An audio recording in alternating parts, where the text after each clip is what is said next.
I was going to write this on my Facebook profile, but as you can see, I'm not able to write right now. And don't ask me how this happened. I would not give you a proper answer. But just so you know, nobody was hurt in the filming of this video. I don't know why I said that. I'm making this video to say thank you. A couple of days ago, I wrote a 3-part article titled, What Should You Study? I don't know if it's What Should You Study or Why Should You Study in University?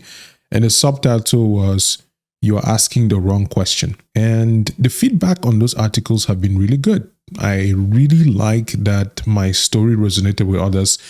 But the unforeseen consequence of that article is something that I realized, or I didn't realize was happening, which is that I hadn't told my story enough. And in the sense that some people know my story or parts of it, but retelling it as brief as it was from start to finish, or at least sub-finish, gave people who had known me a renewed perspective of my life. And that felt really good.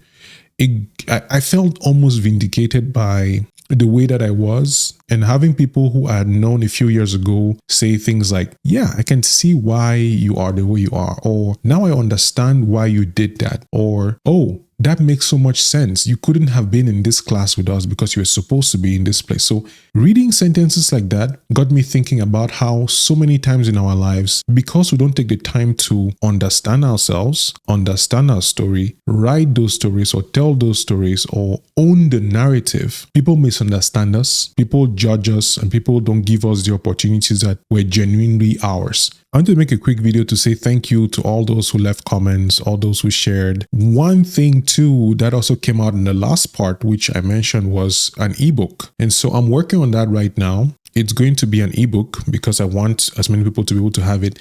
And it's going to be that and a few other short articles to just complement the whole thing. And I want it to be something that you can give to someone who just passed the GCE, or who is getting ready to go to university, or who is thinking of their career and their future, especially a teenager who is getting to that age where they're wondering what to do next. It's a thing that I hold very dear because if you've read it, you know how long I spent in university. You know how difficult it was for me navigating all that. And I haven't talked a lot about that. So I will be talking more about it, but in a lot more organized fashion, because I don't want to just vent or rant. I need this to be useful to somebody else. It's not just about me. It's about people who will make decisions about their future, and they will have something to help them do that. So thank you. And I will see you in the next one. And before this thing, or by the time it gets better, I might make more videos because I can't really type as fast with one hand. And I don't like dictating my text. So yeah, thank you.